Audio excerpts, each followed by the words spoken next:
So I want to begin with two quotes from different hemispheres or the same hemisphere, depending on how you look at the world. The first is by Paulo Freire, who said, "Education does not transform the world, people do, and education transforms people." The second by W.E.B. Du Bois, who said that education must not simply teach work, it must teach life. As we have heard again and again today, the transformative potential of our universities and K-12 schools to teach, research, and engage in dialogue about life, both here in the United States and around the world, is under threat. During this panel, we will continue to hear about threats to both individual and institutional autonomy and academic freedom within K-12 schools, higher education contexts, and professional organizations that support teachers. According to its latest annual report, the Academic Freedom Index, based in Europe, concluded that levels of academic freedom are, as we have heard throughout the day, in decline in the United States and globally. This is true for the United States across all 5 of the AFI's measurements, including its analysis of the freedom to teach, academic exchange and dissemination, and academic and cultural expression. Over the past decade, and especially since 2020, hundreds of state laws, gag orders, and executive mandates have been issued in states contributing to this decline, including the banning of diversity, equity, and inclusion programs, books that celebrate and grapple with issues rooted in the nation and world's diversity, policies that intentionally target queer and transgender students, and the removal of curricula on topics ranging from the biology of human evolution to critical examination of United States history within K-12 schools, from Texas to North Dakota and Idaho to North Carolina. At a time when UNESCO estimates that by 2030, our world will face a shortage of 44 million primary and secondary school teachers. These laws and changes have led to a mass exodus from the teaching profession, including the resignation of an estimated 18,000 public school teachers in Florida in 2022-2023 alone. As I read the biographies of, just briefly introduce our panelists, it is simultaneously shocking but also inspiring to hear their stories and work. Today we'll be joined by Carla Hernandez-Matz, who is the president of the largest teachers union in the United States, the United Teachers of Dade. Excited to share that UTD just yesterday won a historic victory when over 80% of its members voted to recertify UTD as the systems union instead of an alternative organization funded by the Freedom Foundation that sought to end UTD's important work and advocacy on behalf of 27,000 teachers and staff. Hi, everyone. Glad to be here, and that is why I am evoking my... We are also joined by Dr. Hiro Yoshikawa of New York University and Dr. Mika Pollack of the University of California, San Diego. Their recent research in Florida, K-12 schools, found that laws passed by Florida state legislature, such as book bans, the termination of DEI programs, and other significant changes have created a cascade of pressure processes reaching down to educators' daily interactions with students, demonstrating how state policy is constraining basic opportunities for teachers, librarians, and administrators to support the success of young people. We are privileged to be joined by Libby Harity, a student leader at Hampshire College in Massachusetts. Libby served as Senate President of the New College of Florida Student Alliance before essentially being forced to leave by administrators after their work to protest the college's unprecedented takeover by a board and president appointed by Governor Ron DeSantis. Teen Vogue, not many people are quoted in Teen Vogue. Teen Vogue described Libby's move to Hampshire College in a way almost that seems unimaginable in this year and in this country, saying that Libby was forced into exile because of their advocacy and support of public education. And we will hear from Dr. Frank Adamson, Associate Professor of Education Policy and Leadership Studies at Sacramento State University, about how attacks on academic freedom in K-12 schools and higher education are in many ways, and perhaps somewhat puzzlingly, part of an intentional and decades-long attempt by special interest groups, political organizations, think tanks, and other actors to privatize education in the United States and beyond. We'll hear what's at stake if we don't untangle these complex webs of power and ensure that people beyond this room are both conscious of these critical processes and regain trust in our schools and higher education institutions. Ultimately, the questions and issues this panel will grapple with bring us back to the big questions that we began with this morning. What is the purpose of education? Should our schools and universities serve as transformative centers for engaged citizens, conscious of their place and role in our communities and world?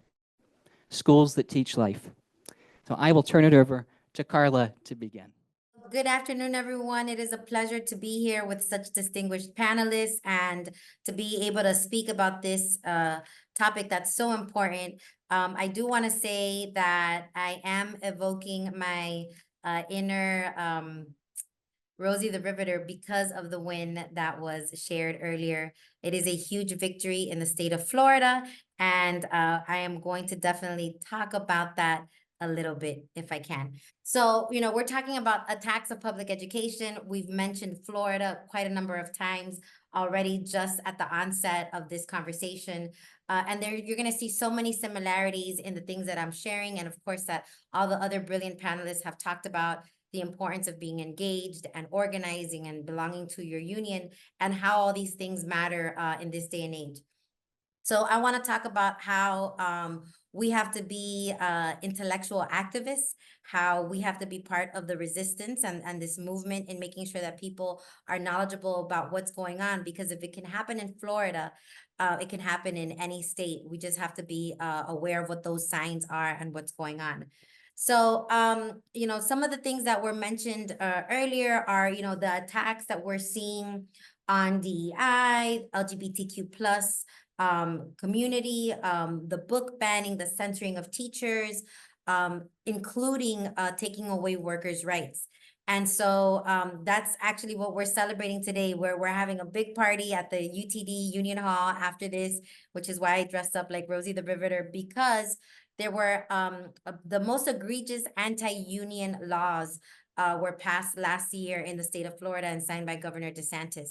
And they came with an onslaught of other laws. And some of them, I'm just highlighting them on the screen here. Attacks on DEI in colleges. The anti-union law that I just talked about, which was Senate Bill 256. Florida is now the state with the most book bans in the nation. Meanwhile, 50th in the nation in terms of teacher pay, average teacher pay. And we're seeing that this is really impacting the quality of our schools because we're seeing the book bans, the censoring of teachers. There was an attack on AP psychology, an attack on history, African-American history in Florida. And so we're seeing all these things, and it's having a detrimental effect in how the educator, the practitioner feels. And there's a lot of, there's a chilling factor where people are censoring themselves just because they don't want to get in trouble. They don't want to stir the pot. They don't want to say something that they feel that could cause them to have problems. But what I want to make sure that is very evident to everybody here, that these laws and these types of things are not new. In terms of what we've seen as a culture, as people, as just people that understand history. This has happened in Haiti with Papa Doc Duvalier. This happened in the Dominican Republic with President Trujillo. This happened in Spain with Franco. And these are very fascist ideologies. And a lot of fascist ideologies start by suppressing education and creating these negative laws that impact the way that people have access to education, have access to knowledge, because remember, they want to restrict people on the way that they think. And so you eliminate ideas and you eliminate the sharing of these ideas. So these are just some of the laws that have been talked about nationally, of course, a lot here. And so we know that these anti-education policies are aimed at controlling information. They are a sign of authoritarianism. They talk a lot about teachers indoctrinating, and they use these scare tactics. They say, oh, teachers are trying to sexualize students. Teachers are trying to, make students gay, which all of us that are educated know that you can't teach that. That's just not how this happens. But they create this rhetoric to divide communities, and so that parents are scared and skeptical of what's happening. They use it to defund public education. They create these laws that have a chilling effect because now teachers are scared, and now you see conformity, right? And they're trying to be obedient to something that is obscure. And it creates a lot of division in communities. And so what we're seeing that's happening in the state of Florida is actually exactly what they hoped these laws would create. It is by design. they are systematic. They help to take away the educator's voice, even the attacks on unions. You eliminate workers' rights, you eliminate the front line of education. I tell people all the time that unions, what we do when we are advocating for our workers' rights and our environment are the same, are our students' learning environments. Our working environment is our students' learning environment. They're one and the same. And when we're advocating for more funding for resources, or when we're advocating for programs to exist and for us to have these AP classes, we are advocating for our kids as well. And so they create all this rhetoric that is really aimed at dividing and scapegoating and creating this division so that people don't trust teachers. Because they know that the reality is that poll after poll will say that people love their kids' teachers. They love their community teachers. Everybody knows a teacher. They might be a neighbor, they might be in your family, that you might go to church with them. Everybody knows a teacher and they trust teachers, but they create this rhetoric to really try to divide and conquer. And so, I'm hoping that this conversation is going to encourage you to be part of this intellectual resistance. We know that people need to be educated, and we need to engage in these conversations. Too many times people are uncomfortable and they don't want to engage in these things, but if we have to get comfortable with being uncomfortable. We have to be willing to be part of that change by dismantling any kind of political speak that we know is incorrect, or ideas that are incorrect, and setting the record straight. And we do that by organizing other people, supporting educators, and of course our students, using your platforms. And I'm a union president, so I'm always going to advocate and tell people that you got to join your union. But it's behind me on purpose. You got to go out and vote. Elections matter. These policies, these changes in education that we're seeing in Florida come from our state legislature, right? And legislators. And so we know that when we vote people with this ideology that have a political agenda, that want to get certain things passed, they're going to do it. And unless we start exercising our right and being that voice for the community and making sure that we mobilize and that we take ourselves to our precincts and vote, we're going to continue to get the same, or it's going to continue to get worse. And so, we're only 2 weeks out. I encourage everybody, make sure that you go out and vote, because your vote matters and your voice does too. And that is what I wanted to present, and hopefully just engage in that kind of conversation. Thank you so much, Anthony, for giving me this time.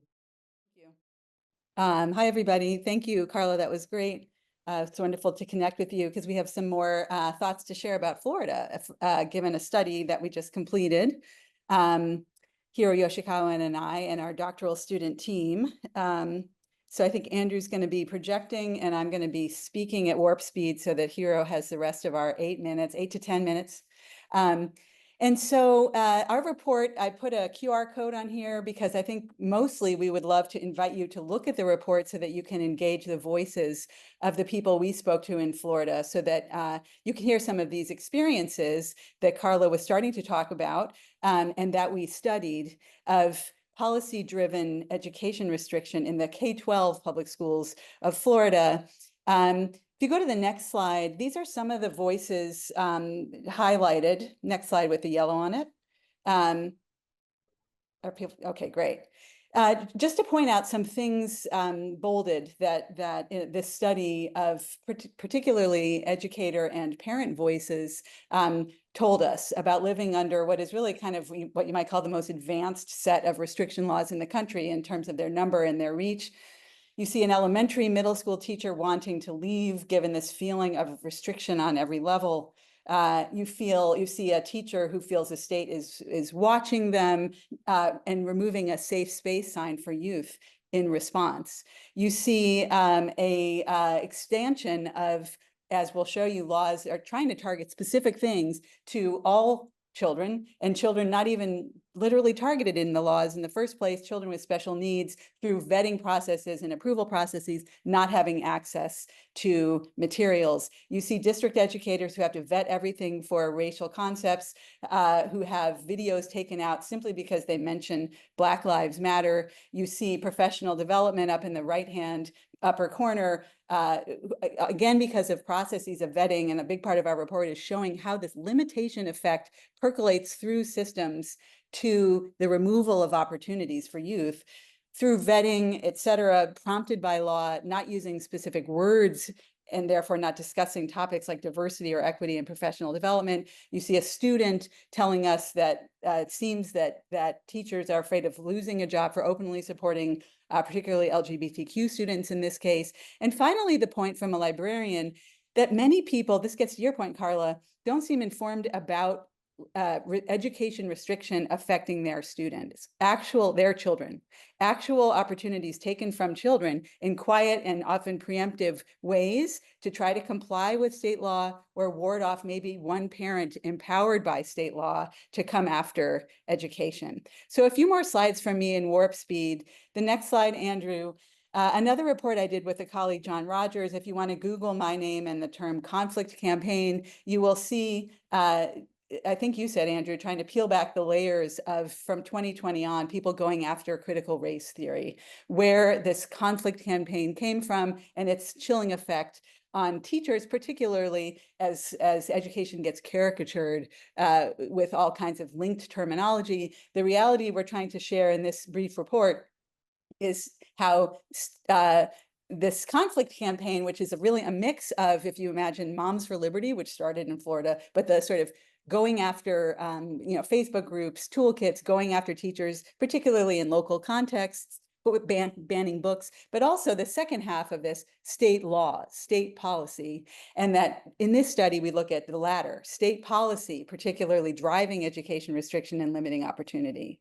The next slide looks at this is a national pattern. This is a pen slide. I've updated it with Jeremy way too many times as these have grown to show that these mix of state policies that this is a count of what they call gag orders restricting the ability to talk about race or sexual orientation or gender identity directly, but they have other reports talking about other kinds of state policy that they call intimidation policy, which are the kinds of policies, sometimes they get called parents' rights policies, but that say, come and complain, come and try to restrict, come and try to take away things you don't like ideologically.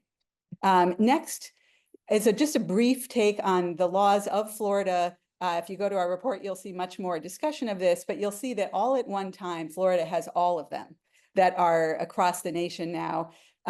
State policy banning instruction in critical race theory, broad ideas about and specific perspectives about racism, instruction on sexual orientation or gender identity, school use of chosen pronouns, saying you may not ask youth for them, and that educators may not use them for themselves if they don't match their gender identity at birth, sexual conduct in text, particularly inviting parents or anyone in any community to come challenge if you have found it and get it removed for everybody. And this last bullets there are these intimidation policies also in place in Florida, like other places across the country, that have other processes now put in place, making things be vetted for compliance, making librarians review every book, and inviting parents or anybody in a community to come and complain.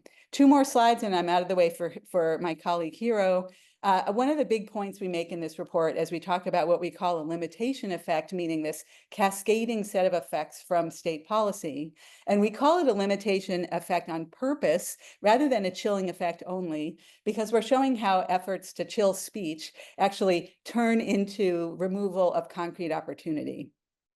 And what we see in this study are folks spending time, money, and energy restricting opportunity instead of expanding it, which is what schools are supposed to be about, and what unions are calling for, as Carla mentioned, but spending time and money from the public on restricting opportunity for children, often in ways that even the parents of those children don't know about and never asked for. So that's a framing that we're arguing might be important right now. We're talking often about the chilling effect as what teachers cannot say, but we need to make the argument of how it turns into opportunity removal for the students in their care. I think if we're going to move more community members to stand up for education.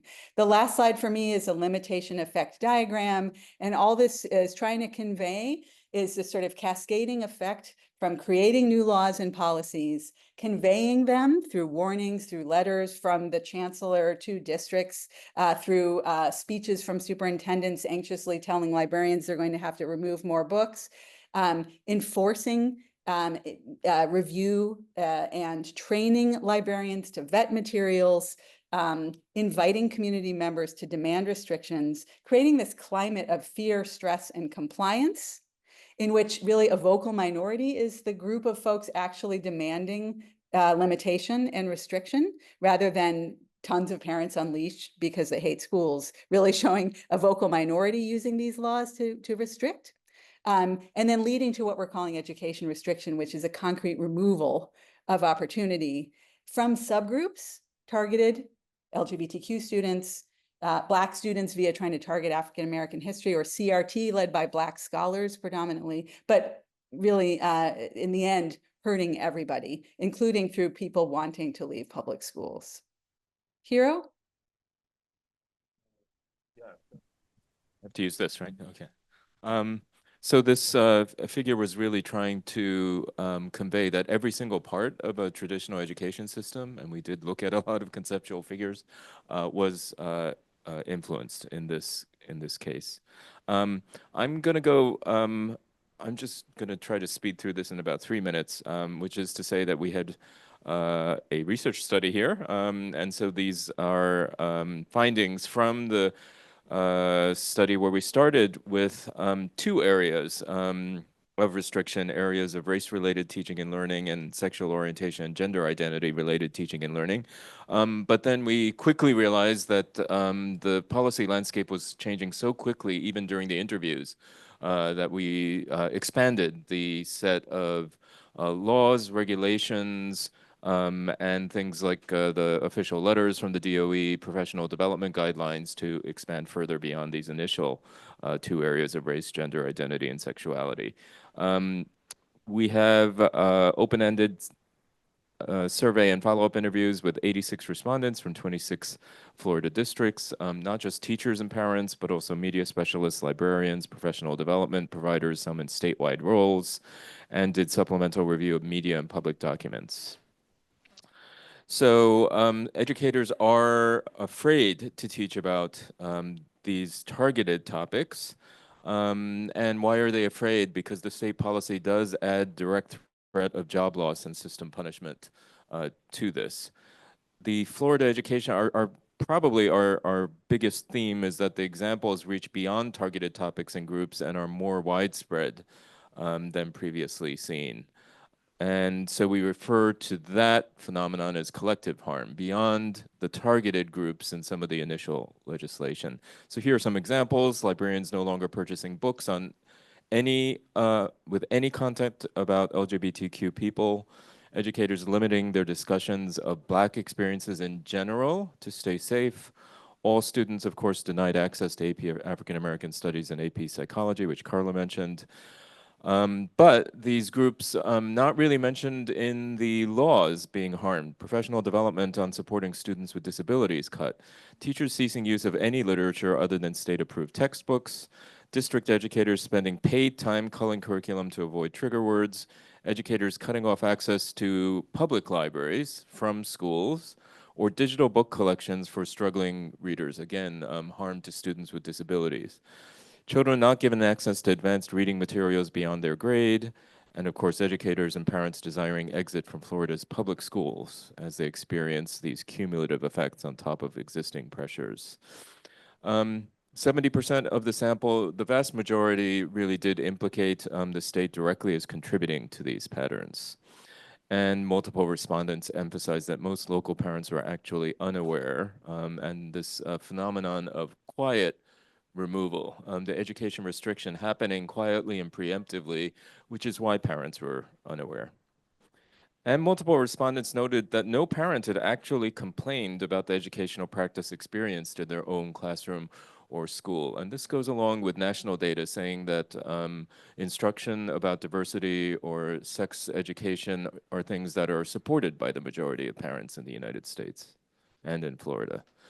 So we think these Florida experiences serve as a warning because Project 2025 includes, as a template, very specific language from various aspects of this Florida legislation. This is the end of an op-ed, so if you have any feedback, we're going to be sending it soon. This situation should worry all of us across political lines because it is a system that is focused on limiting learning rather than expanding learning, and that parents need to be aware of what opportunities are being taken away from their children. And Americans should oppose partisan education restriction and focus on supporting educators' efforts to improve public schools for all students. Thanks. We look forward to your thoughts. Thank you so much, Professor. And thank you so much to NYU for hosting and for CAFA, PEN America, and SAR for inviting me to come and share the story of what happened at New College and how it should make us all very alarmed. And what do we do about it? Oh, God. I'd like to thank Natasha for acknowledging, I think it is super important to note that students in Gaza have no universities to protect. So I am speaking from a place of privilege in that I still have a location to go back to should we restore the old New College. So just acknowledging their struggle and expressing solidarity for the people of Palestine. Oh, and just very importantly, where colonial violence is excused, fascism breeds. So we can see, and I appreciate Carla mentioning by name, fascism in Florida as a consequence of America's continued complacency in colonial violence around the world, including genocide in Palestine. So yes. So fascists, Ron DeSantis, fascism is alive and well in the United States, and Florida is its testing ground. New College of Florida was to be made an example of in Ron DeSantis's luckily failed presidential bid. In January of 2023, 6 conservative activists were appointed to the Board of Trustees of New College of Florida. New College was the state of Florida's public liberal arts college. It was also the Honors College of Florida. These 6 conservative activists included activist Christopher Rufo, who was mentioned by Jeremy Young and noted as one of the fathers of the craziness about critical race theory in the United States. They started immediately by moving to ban gender studies as a discipline at New College. This included disrupting the studies of many students, dozens of students at the university who had been studying on their own terms for years. They executed a systematic destruction of an academic community at New College. This included, again, targeting academic programs, denial of tenure to faculty, again, the banning of an entire freaking discipline, destruction of student culture through the destruction of student murals, through the banning of certain clubs on campus, through the removal of student spaces, including our Gender and Diversity Center on campus, which had a library of various resources on gender equity, inclusion, racial justice, religion, and more. All of these books were thrown in the garbage by the new administration. Dumpsters filled with books on gender, diversity, inclusion, racial justice, religion, etc. This is disgusting and should alarm everybody in this room. They decided that they were going to do a complete cultural shift, a forced demographic change at New College of Florida. This included what Christopher Rufo described as making them self-select out. So this was creating an environment that was hostile enough that it would force queer students, particularly queer students, to leave the school and hopefully, in their minds, the state itself. This included the prioritization of white male athletes from Christian charter schools in admissions, specifically targeted scholarship opportunities for those white male Christian athletes. the prioritization of on-campus housing for only those athletes. So queer students who had been at the university for 3 or 4 years had their rooms that were already assigned to them taken from them and given to those athletes, those freshman athletes, in the name of this demographic change. I'll note that these students who had their housing taken from them were forced to live in hotels off of campus. This was a systemic way, a strategic method of removing queer students from campus, removing their voices from the school, and attempting to create the university that they wanted on their terms, they being Ron DeSantis, his allies, and Richard Corcoran, the corrupt now overlord of New College. So why am I in the North and not at home speaking to you from Zoom? So as mentioned, I was the president of the Senate of our New College Student Alliance. The Senate was made up of every single student. We were a small enough school that every single student got to have a say in a direct democracy of a student government. I had the honor and pleasure of serving as the voice of those students to their administrators. And so when this hostile takeover was executed by Ron DeSantis, it was only natural that I stood up for my students. So I appeared publicly at protests, demanding that the new administration listen to the voices of my students. And it was after one of these demonstrations, 2 months after, in fact, that I received a call from a journalist with the Tampa Bay Times saying, "Hey, Libby, is that tweet from Chris Rufo, is that real?" I had no idea what he was talking about. I opened up Twitter on my phone, now called X, I guess. I won't dead name it. Transgender joke. Get destroyed, Chris. So I opened up Twitter on my phone, and I found that Christopher Rufo had posted a charging document from the Sarasota District Attorney's Office with my face, my full name, and date of birth, saying that I was being charged with first-degree misdemeanor battery. I had no idea what this was referring to, and this was obviously very stressful for me. It turned out that I was being accused of spitting on the shoe of Christopher Rufo during a protest in May of 2023, where he intentionally came and berated and harassed student activists that were present at a protest while Ron DeSantis was on campus. This was an instance where, in protest, I had spit towards the ground. It is at that point, it is alleged that some of that spittle may have hit the toe of his shoe. In any case, this was used to create a criminal case against me, that was used to create a bogus student conduct case against me, that was used as leverage to force me to leave the college. They said, "We will cut a deal with you. We will make all of this go away if you agree to leave and," I quote, "never come back." Of course, faced with the possibility of multiple years in jail and various fines, and the knowledge that even if I won a criminal trial, that I would never be welcomed back on campus because I had already been terminated from all of my on-campus jobs, which were student admissions counselor, student TA, a student government member, etc. All of these jobs, orientation leader, I'll mention all of my hats that I wore, all of the hats that they took from me.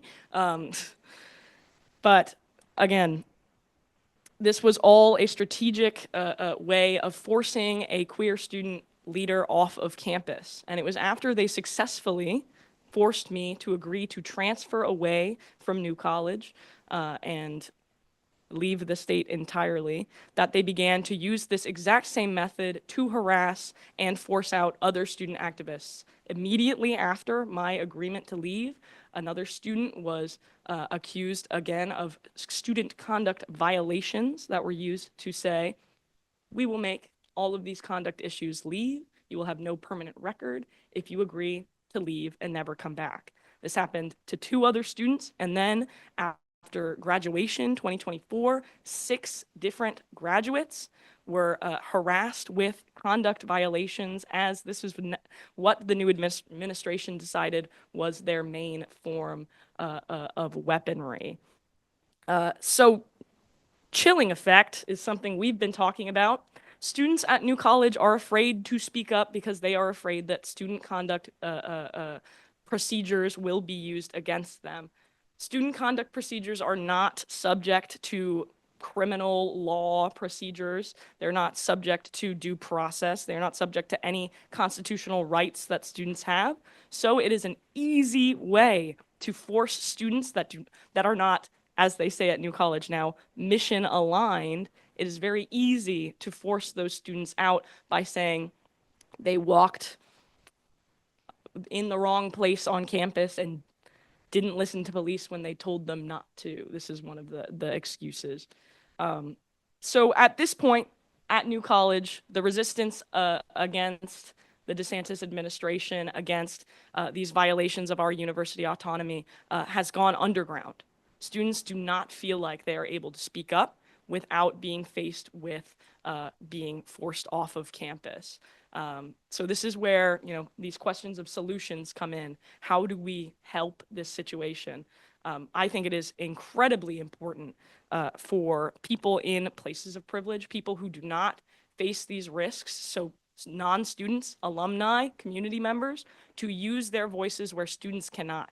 Students do not want to be forced out of their institutions. They want to participate in this dialogue about academic freedom, but they do not have the freedom to speak about it loudly. So we need to use our voices loudly. In addition to, well, my thoughts are getting jumbled. Can you tell I'm a little bit nervous? Oh, thank you. I can feel it. You guys are awesome. So coming to Hampshire College, where I now am accompanied by over 80 different students from New College, Florida, who traveled from New College up to Hampshire because Hampshire College showed a great solidarity with the students of New College by offering a unique financial aid deal to our students. I thought that, when I got to the North, everything might be a little more hunky-dory. Such is not the case. We're joined by individuals from Columbia University who have seen firsthand fascistic acts against their students.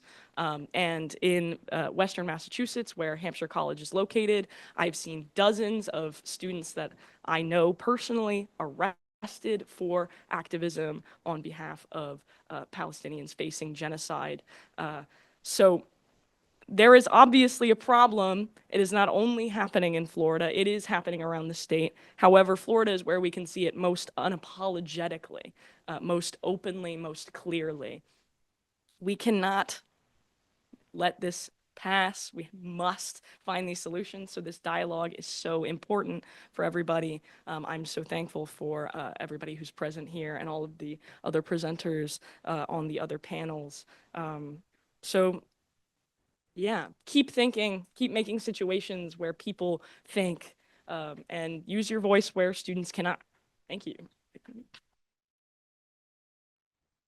I have the unenviable position of following that, of being the last presenter. I will be relatively quick, but I just wanted to thank the sharing, and just make sure everybody's properly upset at what's going on. So why am I here? I'm a scholar. Well, who am I? I'm Frank Adamson. I'm an associate professor of education leadership and policy studies at Sacramento State in California, a couple time zones away, but still in this country. And I'm here today I'm a scholar of education privatization primarily. And what I want to do is zoom out a little bit. We just have gone through a lot of detail on academic freedom, higher education, how it's played out in K-12. Florida is the epicenter of a lot of these movements. So let's take a step back, and I'm going to do it with two frames. One is a historical frame, and then another frame is just this intersection of the larger project of education privatization and where it intersects with issues of restricting academic freedom. And I'm going to start us off, primarily connecting the dots, and I'm going back to, you can start at a lot of places in history, but I'm going to start at the Powell memo. I'm not sure how many of you are familiar with it, but you will become that. And so the talk is really from the Powell memo to Project 2025. I'm glad we did get to that point because it's very important what's on the table. So the Powell memo was written in 1971, and it was directed to the U.S. Chambers of Commerce by future Supreme Court Justice Lewis Powell, and it alleged the left's assault on the enterprise system of the United States. And that's, in quote, assault on the enterprise system. And that was orchestrated, in his words, quote, by communists, new leftists, and other revolutionaries, and the most disquieting voices from the college campus, the pulpit, the media, the intellectual and literary journals, the arts and sciences, and from politicians. And the response is the business must, quote, confront this problem as a primary responsibility of corporate management, end quote. So, and Powell recommended the strategies of the chamber establishing a staff of highly qualified scholars, evaluating social science textbooks. This is 1971, not 2023, right? And claiming representation of the enterprise system as, quote, genuine academic freedom, end quote, right? So the claim of academic freedom going all the way back, and then finally to extend that influence to not just the higher education, but to secondary schools, the media, publishing, and the public. So, you know, we go back even further than that. This is basically the rights response to civil rights, right? That if you take it back to the 60s, this response has been fast forwarded to Project 2025. So what do we have on the table? And what is Project 2025 again? So it's written blueprint by the Heritage Foundation for Governance. It's including written by over 140 former Trump staffers, even though there's been a distancing and disavowal. We all know what's on the menu. We are. So what's on that table? Abolishing the United States Department of Education, which, remember, is a civil rights initiative. Phasing out Title I, which would remove 180,000 teaching positions, impacting 2.8 million marginalized students. Privatizing education through vouchers, ending Head Start, terminating public service loan forgiveness. It's a 900-page document or whatever. Check it out. That's just some of the education stuff. So the question is, one, how do we get from there to here, and what in particular are the different forces that are at play that are going on? So we have to go back even a little further on the privatization side of things to Milton Friedman. So Milton Friedman is the architect, intellectual architect of vouchers and school choice. And so vouchers, hopefully everybody knows what they are, is taking public money and giving it to private schools and religious schools. And of course, Milton Friedman was helped Pinochet deliver this system in Chile after the coup under an authoritarian government.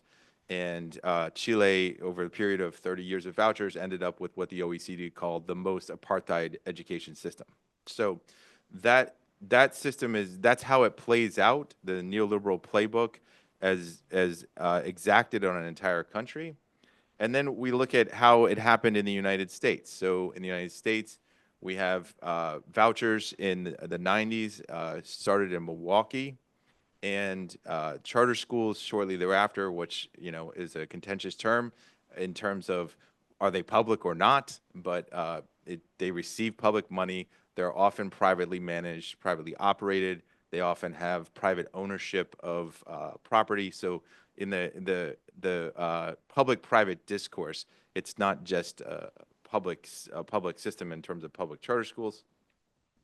So all of these different manifestations of privatization are falling under this market logic, right? And so when we look at these forces of the market logic, we see this phrase that reminds me of this phrase, politics makes strange bedfellows, right?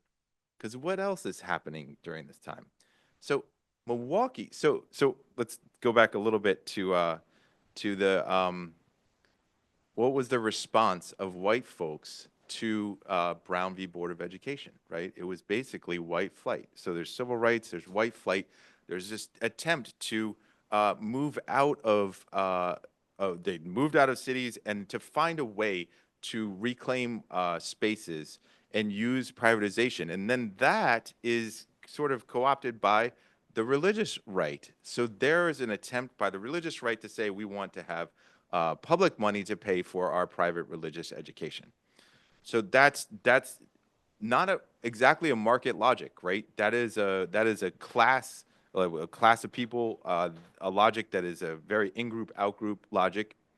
And then we have actually where this occurred, which is in Milwaukee, which is not a site of white flight, right? So in marginalized populations, particularly urban communities of color, that have been chronically disenfranchised, namely oppressed by education system over centuries in this country, there is a very real desire for self-determination, right? If this system is really not going to serve us, we are going to leave. And that is a very serious claim, and it needs to be taken seriously. But so then we have vouchers occurring in Milwaukee. So all of this is happening, and we see this. What I want to draw attention to is how we fast forward this situation of the actualization of different constituencies in the field of privatization.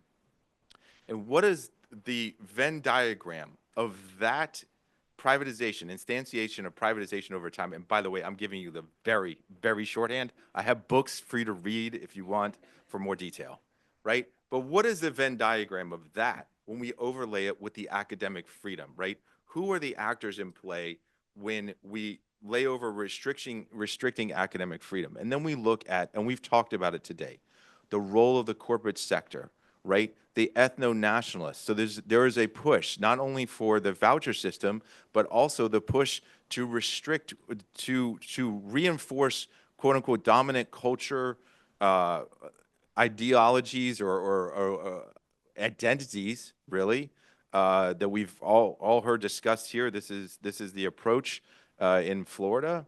We have conservative think tanks, the Heritage Foundation pushing this anti-CRT at the same time as they're pushing vouchers and others. Now, interestingly, not every conservative think tank is pushing the restriction on academic freedom, right? Because there's some seriously libertarian folks over there that are like, no, we want to have our free speech, you know, and we've discussed free speech and academic freedom, but we want to have our free speech, but we still want vouchers. And the road to vouchers is actually is our bread and butter, right? So in the Venn diagram, it's not a complete overlap, but there are some very strong forces, as we heard earlier, about the amount of money and power that is allayed. And what is attempted here, and to zoom it back out, in my mind, is really this control of public education. And if that control requires there's a control within public education to restrict what is taught in the classrooms. There's a control of public education by completely exiting public education, but trying to take the public dollar with certain groups. So that would be what's on the table potentially in 2025 is massively expanded voucher schemes to which states would have to. I don't even know how you respond to that when you don't have a Department of Education. And I sincerely hope we're not having that conversation in February 2025. So, but that's what is happening in terms of the overlap of privatization and restricting academic freedom. And I want to name like the other roles. I have list of, I'm not going into detail of the groups, right? The education tech, the Gates, the Walton, the Broads, the Kochs, all of those, they're all layered into this conversation. We don't really have time to go into that. But I will, in the interest of just pointing out of the level of power that's being deployed. So I'll tell one little anecdote. So in 2014, I went to the International Monetary Fund, the private arm of the, the International Finance Corporation, excuse me, the private arm of the World Bank. And I don't know why the World Bank has a private arm, but that's a different story. So, but in 2014, they had a conference on the privatization of education. And it was a 2-day conference in San Francisco with 0 protesters outside. And I was sitting there wondering what's going on here. And in the second day, we finally heard a presentation from Rob Hutter, who's the CEO of Learn Capital. I mean, like we're talking about, do we consider students to be people or profit, and Learn Capital, right? That's non-ironic. That actually, I looked it up today, right? So now, and what does he do? He gets up there and he says, education at the time, it's more now, but he said it is a $4.625 trillion industry, right? And so when we think about what the profit margins on that, if it's 10%, you know, you're talking about commas, not zeros, right? In terms of the amount of impact that in the price that's put on the head of every student on this planet, right? And so that is, now you fast forward 10 years, and you know, I just looked them up, and Learn Capital houses New Globe. New Globe is the parent company for Bridge International. Bridge International is the company that's working across the global South, delivering curriculum by untrained teachers who are scripted curriculum, and they're literally reading curriculum. I've seen it. They're reading curriculum off of tablets to students, and they only have basic and elementary education themselves. They're not certified in the country. And there also been allegations and proof of sexual misconduct in Bridge, and the World Bank and other entities are funding them, and they're not actually pulling back from this. So there's a whole slew of problems there, but it continues, right? And why does it continue? Because there is a ton of money at stake. So what do I do with my time? I sit in the Privatization and Human Rights Consortium, among other things, which is to sit there and try to develop people power, like we've already talked about. How do academics contribute in the framing and the research behind this, and then how do we contribute in spheres where people power, you know, in terms of unions, civil society, all of the organizations that need to come back and say, we want to reclaim education as a public good. We all need to do that together. And that, for me, includes away from the forces of privatization and also away from the restrictions of academic freedom. So that's how I'll leave it at that for the bigger picture. Thanks very much.